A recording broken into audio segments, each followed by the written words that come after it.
Mesdames, Messieurs, chers compatriotes, Messieurs les journalistes, nous vous saluons et vous remercions pour votre présence ici. Comme vous l'aurez constaté par les informations qui nous parviennent du pays, l'heure est grave.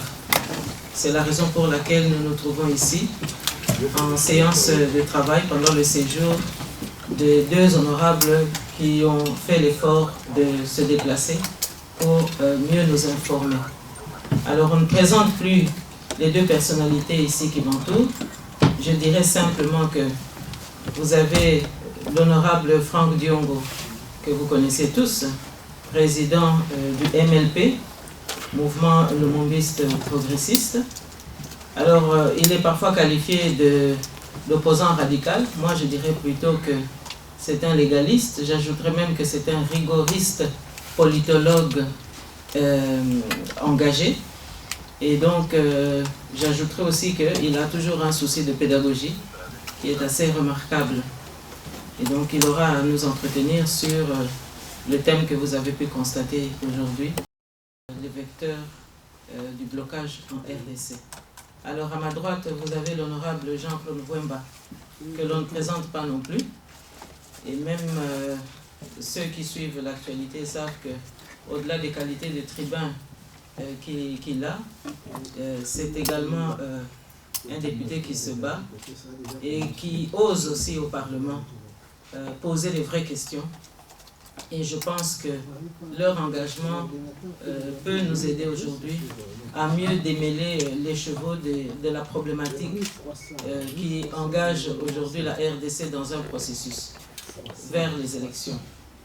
Alors, sans plus tarder, je vais passer la parole à l'honorable Franck Diongo, qui va maintenant vous entretenir sur le thème du jour. Je vous remercie.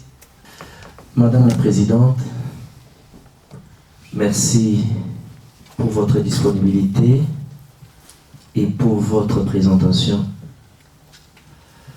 Je commencerai par saluer les amis de la presse nationale et internationale qui est venu s'entretenir avec nous ce soir pour le thème enjeux du processus électoral, facteurs des blocages. D'entrée de jeu, je commencerai par remercier les frères et sœurs congolais et africains qui sont là parce que nous avons le devoir de vérité. Nous reconnaissons le combat que vous menez à l'extérieur et nous devons vous rendre compte comment nous vivons sur le terrain.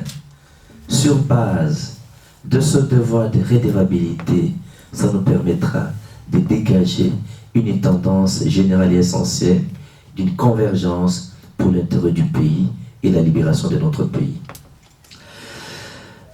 Enjeu du processus électoral, le facteur de blocage.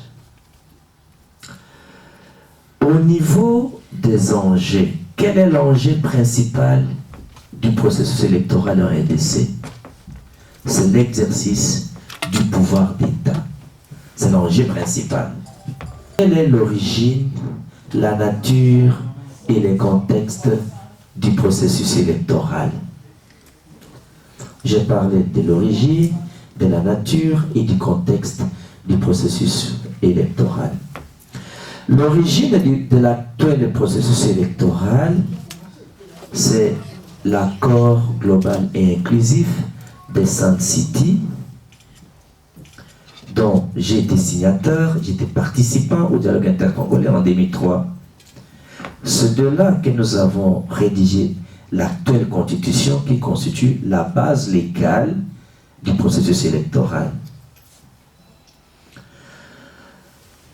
Quelle est la nature du processus électoral actuel? C'est un processus fragile et précaire parce qu'il est issu d'un compromis politique, de l'accord global inclusif. Donc c'est le fruit d'un consensus. Dans quel contexte nous avons obtenu ce processus électoral? C'est dans un contexte de guerre où il y a eu pression de la communauté internationale et nous avons trouvé un compromis politique pour mettre un terme à la guerre, pour organiser des élections. C'est dans ces contextes-là, avec cette nature, que nous avons eu le processus électoral. Nous avons dit enjeu du processus électoral, bien entendu, les facteurs de blocage. Les blocages s'appellent Kabila. Les blocages du processus électoral à un nom s'appellent Kabila. Et les vecteurs de blocage, ce sont les institutions du pays. Les institutions du pays constituent les vecteurs de blocage. Et nous allons vous démontrer à travers quelques exemples comment chaque institution du pays a contribué à bloquer le processus électoral. Toutes les institutions et l'ensemble des institutions congolaises constituent ce que nous appelons l'État contre le peuple.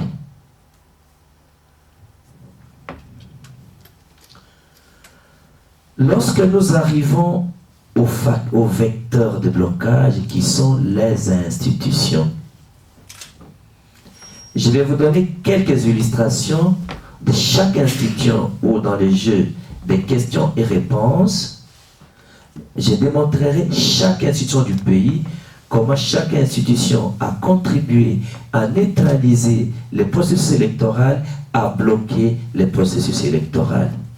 Donc, le blocage du processus électoral est une action planifiée et organisée à volonté. Ce n'est pas un cas de force majeure qui fait que le processus électoral aujourd'hui est bloqué.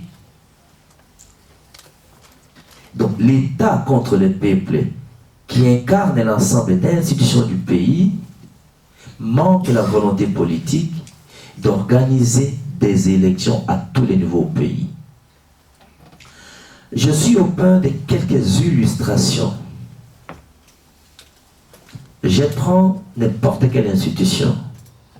Prenons la CENI, les pouvoirs organisateurs des élections.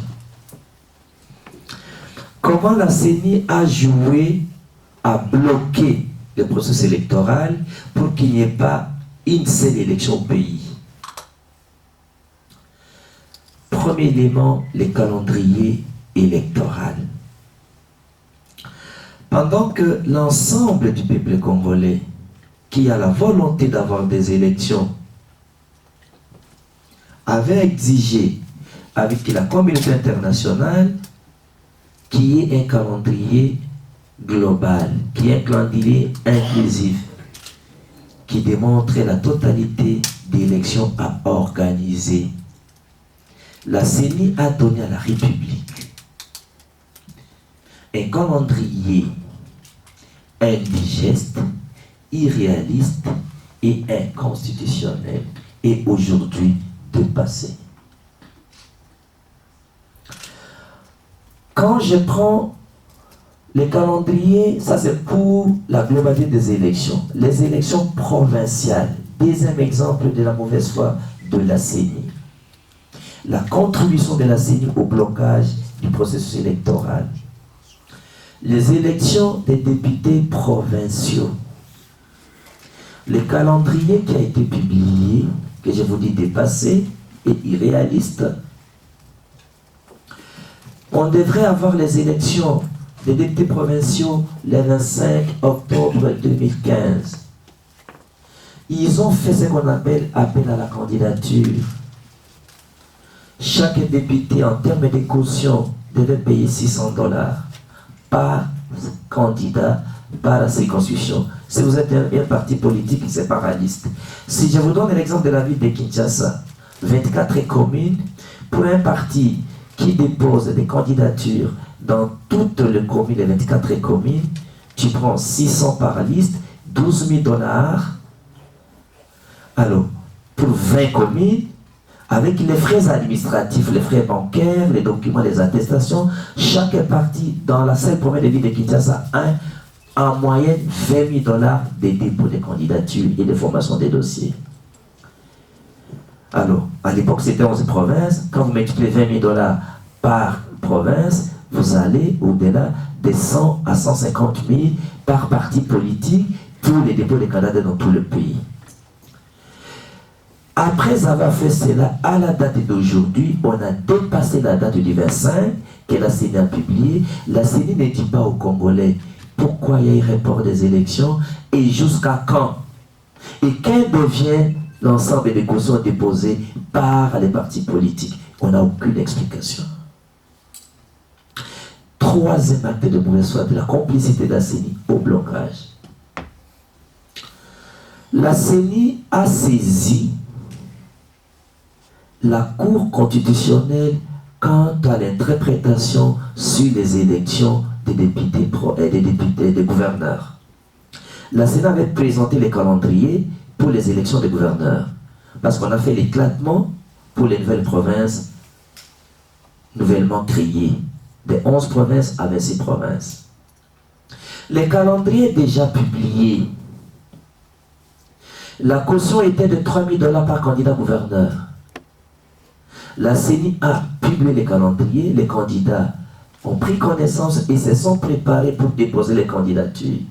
Ils ont reporté 2 fois et après ils ont reporté s'inédié. Après avoir reporté 3 fois, ils vont saisir la Cour constitutionnelle pour l'interprétation. Et la Cour, au lieu qu'on organise les élections dans ces nouvelles provinces, va donner un arrêt illégal octroyant un pouvoir à l'exécutif de nommer les gouverneurs appelés commissaires spéciaux. Et ajouter à cela 4e élément parmi tant d'autres.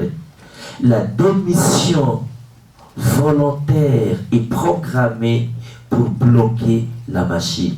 Vous avez suivi. Il ne démissionne pas à la fois. Malheureusement, il démissionne d'abord, après c'est le vice-président, après c'est le questeur. Donc, pour essayer de bloquer la machine. Ça, c'est l'absence de volonté du côté de la CENI. Quand je prends le gouvernement de la République, premier acte de complicité pour bloquer, accorde au processus électoral un budget insuffisant. Premier élément. Deuxième élément, il refuse d'exécuter les budgets qui est une loi. Le montant total est de 528 millions de $ pour les élections des députés provinciaux, budget accepté et voté, que le gouvernement s'est engagé pour décaisser. Pour les élections qui doivent se tenir à la fin du mois, dans le 25 octobre, à la fin du mois de mai, sur 528 millions de $, le gouvernement n'a décaissé que 45 millions de $, soit 8,69%. Alors que la commande seulement de bulletins coûtait 3 à 6 mois. Comment une élection qu'on doit tenir compte, qu'on doit exécuter, qu'on doit réaliser, qui doivent être exécutées au mois d'octobre, au mois de mai, soit 92%, pardon, 92% de budget non exécuté. Donc, à volonté, le gouvernement refuse de donner l'argent à la CENI pour qu'il y ait l'élection. Les cours et tribunaux, à part la Cour constitutionnelle, les autres cours, la Cour suprême, la Cour d'appel, les grandes instances, ainsi de suite, sont instrumentalisés pour arrêter les défenseurs des droits de l'homme et les opposants. Vous avez suivi les cas de Filimbi et d'autres cas des opposants irrégulièrement arrêtés. Donc les cours et tribunaux pour arrêter les opposants, les défenseurs des droits de l'homme, le mouvement citoyen, le mouvement des jeunes, de prendre conscience, l'État instrumentalise la justice pour bloquer cela, pour empêcher la prise de conscience citoyenne. Quelle est notre proposition au regard de ce schéma noir Première proposition, parce que M. Kabila est le blocage du processus électoral, il y a des solutions de déblocage. Première solution, les déblocages volontaires. C'est-à-dire, M. Kabila prend conscience de renoncer, de rester au pouvoir, de renoncer à changer la constitution, de renoncer à appliquer un troisième mandat et s'engage de laisser les élections présidentielles et autres élections s'organiser avant décembre 2016. Ça s'appelle un déblocage volontaire. Deuxième solution, les déblocages forcés.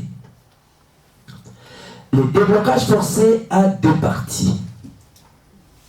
Première partie, le peuple souverain prend conscience que c'est lui le détenteur du pouvoir, le propriétaire du pouvoir, refuse que son pouvoir soit confisqué par un individu ou un groupe d'individus et applique l'article 64 pour empêcher qu'un groupe d'individus ou un individu confisque et exerce par la force ou illégalement son pouvoir d'État.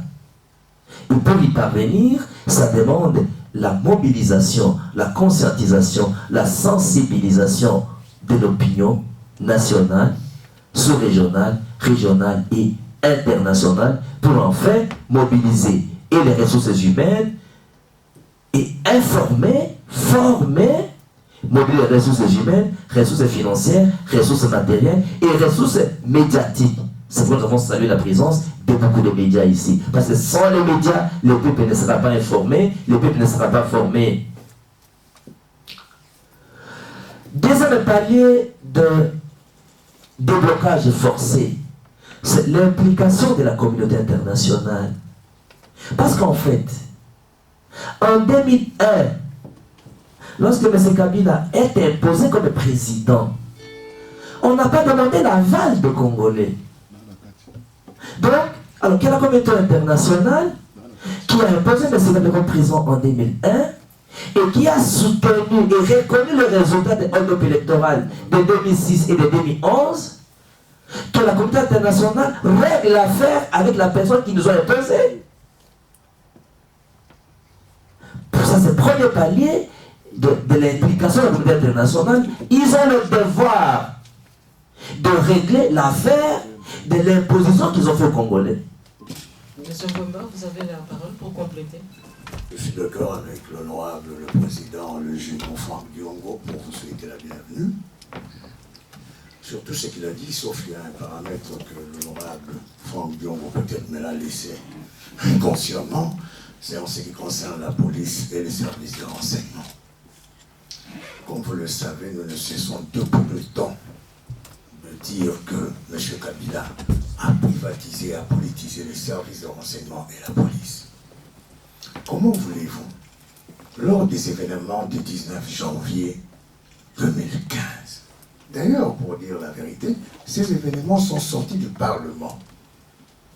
C'était à travers le groupe parlementaire UDPS allié, le MLC est allié, l'UNC est allié, ainsi que les indépendants qui ne sont pas nombreux, l'honorable Franck Diongo et l'honorable Meriem Koundji, quand nous nous sommes réunis pour barrer cette affaire de l'ONIP, recensement, élection. Ce n'était pas facile. Le président de l'Assemblée nationale a fait passer cette loi Manu Militari sans même se rendre compte de son inconscience. Donc il fallait que le peuple sorte. Mais ça fait plus de 5 ans que nous préparons ce peuple afin qu'il puisse se prendre en charge. Aujourd'hui, ce ne sont pas les ténors qui sont là aujourd'hui. Ils passeront. D'autres vont mourir, d'autres... je n'en sais rien, quitteront le pouvoir à force de l'âge et qu'on sort. C'est à ce peuple que nous demandons qu'il puisse être ferme et de s'emparer de leur pouvoir. Le service de renseignement de l'ANER nous ont bloqué les téléphones pendant 4 mois. Suite à un directeur de cabinet du chef du service de renseignement, M. Kalev, qui a écrit une simple lettre aux sociétés de communication pour qu'ils nous bloquent nos téléphones pendant 4 mois. Il y a certains téléphones qui sont professionnels il y a d'autres que nous sommes en phase avec notre base. Et pendant 4 mois, il y a eu combien de morts? Il y a eu combien d'hospitalisations? Il y a eu combien des enfants, des garçons et filles qui n'ont pas étudié? Quand nous rentrons dans notre base, nous sommes devenus des assistants sociaux. Tout ce qui passe à la communauté, la mort, les hospitalisations, les écoles et tout ce que vous voulez. J'irai même plus loin pour arranger certains divorces. Ils viennent vous voir. Alors vous n'avez pas de téléphone pendant 4 mois. La suspicion, elle est facile. Député Koutakami téléphone là pour aller monnaie des sociétés. Moi et l'honorable Franck Diongo, nous avons porté plainte pour la première fois dans l'histoire du Congo. Qu'on puisse porter plainte contre un service de renseignement qui est la NER pour le pseudo-dialogue de M. Kabila. Il envoie aux partis politiques de l'opposition le tortionnaire, M. Kalev, pour aller dire qu'il avait un message du président de la République, M. Kabila. À l'époque d'autres cieux, qu'est-ce qu'on aurait dit? De voir quelqu'un, un patron de service de renseignement, aller dans les partis politiques de l'opposition. Il y a les autres qui ont refusé comme moi. Parce que je me disais que nous avons encore des combattants qui sont dans leur geôle. Jusqu'à ce jour qu'on ne sait pas le retrouver. Et vous avez appris, 3 mois après, 425 corps découverts au charnier de Maluku. Jusqu'à ce jour, aucune explication. Si c'était dans d'autres cieux, mais nous aurons pu voir autre chose. Parlons-en de la police. La police, au lieu d'aller sécuriser la population, c'est la police, au contraire, qui terrorise la population. Comment voulez-vous des députés, des gouverneurs, des vice-gouverneurs, toute personne, toutes Congolaises et Congolais qui se sentent menacés, a le droit d'avoir des gardes-corps? Vous avez vu ce qui s'est passé après les démissions du groupe G7 de Moïse Katumbi. Ils sont allés chasser tous les policiers qui étaient avec eux. Comment voulez-vous croire encore à cette police? Le 15 septembre, nous sommes à Sainte-Thérèse-en-Chili. Nous avons organisé un meeting, une rencontre avec la population, pour la première fois. Parce que le président Franck Diongo et moi, nous sommes des habitués de pavé de Kinshasa. Nous avons pu voir les enfants de certains présidents de partis politiques et les enfants de certains amis de 15, 16, 17 ans. Le pouvoir de M. Kabila envoie une horde. Plus de 100 militaires et policiers, sportifs, tous connus à la Ligue de jeunes du PPRD, qui se sont réunis le lundi soir. Au lieu qu'on leur donne 100 $ comme ils étaient convenus, on leur a donné 65 $ par quelqu'un. Et puis tous les sportifs de Ndjili se sont rendus compte que la Tchango ne peut pas être responsable de la mort des uns et des autres. Ils se sont rebellés, ils sont laissés à 35 personnes qui sont venues pour nous tuer. Je dis bien nous tuer. À quelque chose près, le malheur est bon. Certains égos ont fait en sorte que certains leaders de la dynamique et d'autres que nous avons invités puissent venir à leur heure de confiance. Mais ils attendaient que nous puissions directement entrer sur le même chemin pour négocier cela. Et vous avez vu la suite. Nous avons 3 compatriotes tués qu'on a amené leur corps à la clinique Ngalema. Mais jusqu'à ce jour, nous demandons l'identité de nos 3 frères. Ils peuvent être utilisés par le pouvoir politique. Mais qui sont-ils? D'où viennent-ils? Pourquoi ils étaient là? Pourquoi on les a payés pour tuer leurs propres frères? Le peuple congolais en a ras-le-bol. Le peuple congolais estime que M. Kabila a eu la chance de diriger ce pays et que maintenant, la place à quelqu'un d'autre. Et ça, que ce soit Franck Diongo, que ce soit moi, nous vous disons que personne ne laissera plus cette chance à M. Kabila de continuer. Donc nous disons contre le dialogue. On n'est pas contre le dialogue pour être contre le dialogue. Nous savons que M. Kabila ne respecte pas sa parole. Nous ne demandons qu'une seule chose pour le dialogue. Comme l'a toujours demandé le président Tshisekedi Mulumba, qu'on puisse lui restituer son impérium. Donc ça serait un dialogue d'1 minute. M. Kabila arrive avec son pouvoir, il le transmet à M. Etienne Tshisekedi, et le dialogue est terminé. J'ai assez dit. Merci beaucoup. Alors, nous demandons simplement que les personnes qui ont des questions à poser puissent se présenter, décliner leur identité et voilà, essayer d'être le plus succinct possible. Kabila vient de recevoir les ambassadeurs pour un éventuel dialogue qui va commencer fin novembre. L'opposition va-t-elle participer? Quelle est votre position par rapport à l'UDPS? Pourquoi pas une union sacrée de l'opposition?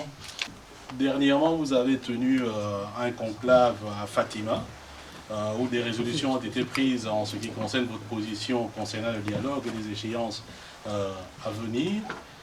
Entendre M. Mvwemba, il dit que M. Katumbi fait partie du G7. Il dit le G7 de M. Katumbi.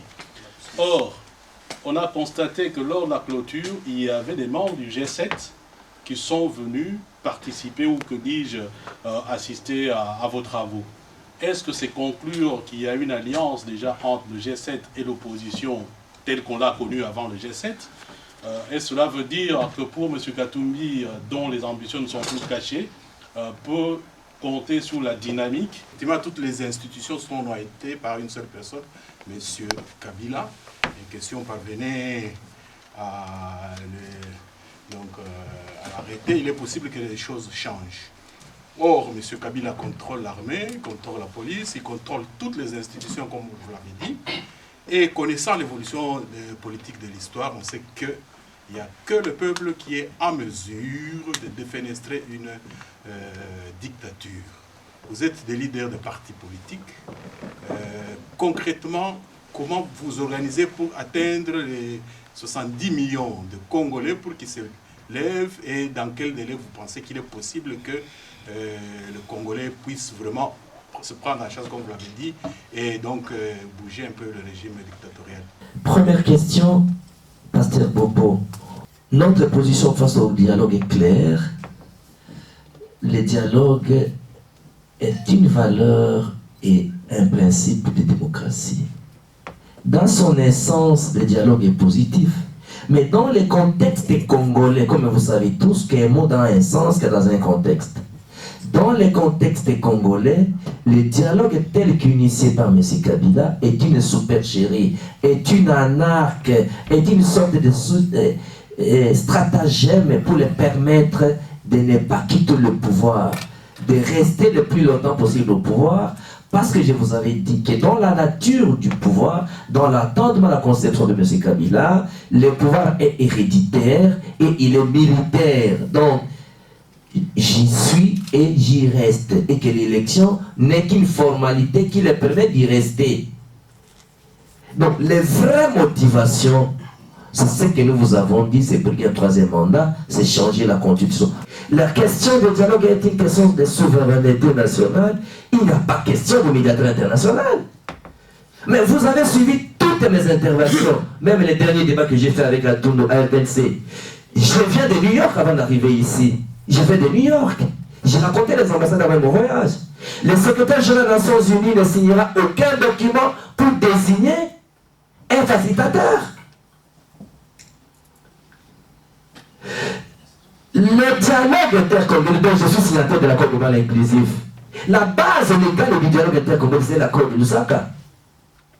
Et quelle est la base légale de ce dialogue? Parce que si les gens, je comprends beaucoup de gens parlent de l'accord d'Addis Abeba ou Nairobi.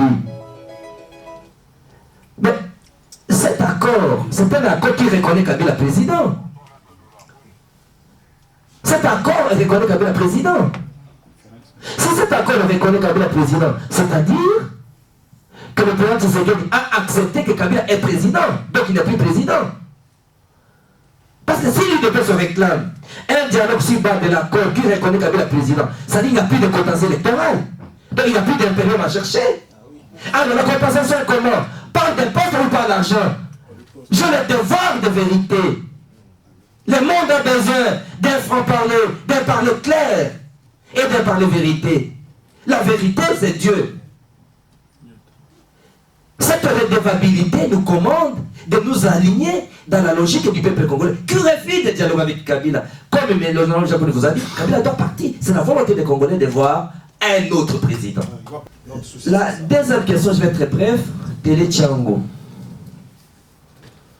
Aujourd'hui, la priorité, c'est comment obtenir le déblocage du processus électoral. M. Kabila a bloqué, donc il ne veut organiser aucune élection. On ne peut pas imaginer des stratégies des élections parce qu'il n'y a pas. Il faut que les Congolais soient informés. C'est pourquoi nous avons le devoir de vous informer. Vous qui vous battez ici, voilà l'intérêt. Il n'y a pas d'élection. Il faut se battre pour débloquer. Et lorsqu'on aura débloqué le processus électoral, à ce moment-là, on imaginera des stratégies d'élection.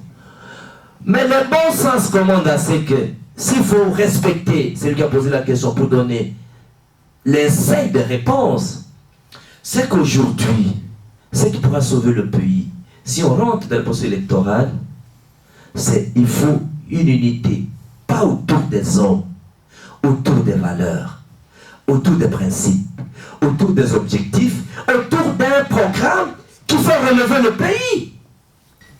Le pasteur Bobo a commencé par dire que, vous savez, recevoir les ambassadeurs, ce n'est pas un problème. Mais les ambassadeurs ne feront jamais ce que les Congolais feront eux-mêmes. Je reviens au mois de janvier, le 24 janvier. Ce sont les mêmes ambassadeurs qui nous ont appelés.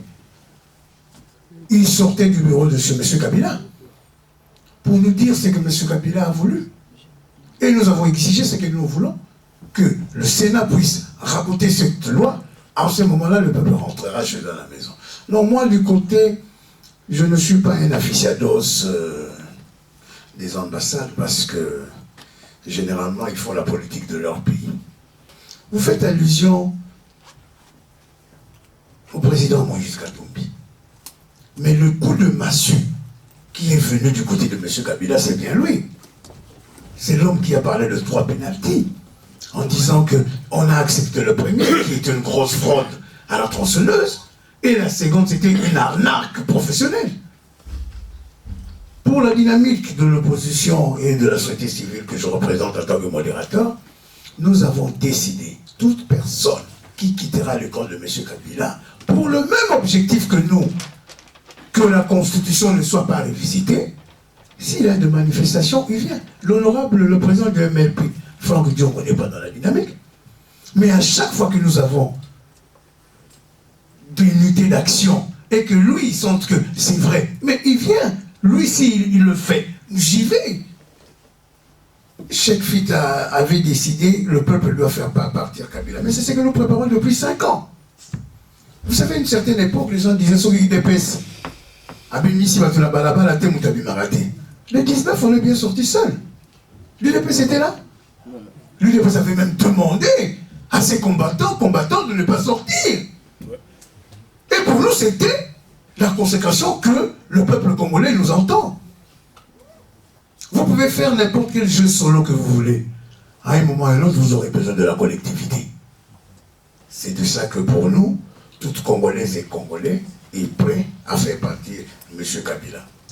Donc le plan de M. Kabila n'est pas arrivé à terme, c'est la raison pour laquelle il y a cet acharnement. Et lorsqu'on réentend encore ces experts venus de la Confédération helvétique nous confier ces informations, eh bien, il faut vraiment se dire qu'il y a anguille sous roche. Parce que ce dialogue comme ça, de but en blanc, ce n'est pas pour la bonne cause du peuple congolais, mais c'est encore une tentative d'essayer d'utiliser ce qui reste de l'UDPS pour pouvoir maintenant légitimer ce que nous redoutons comme peuple congolais.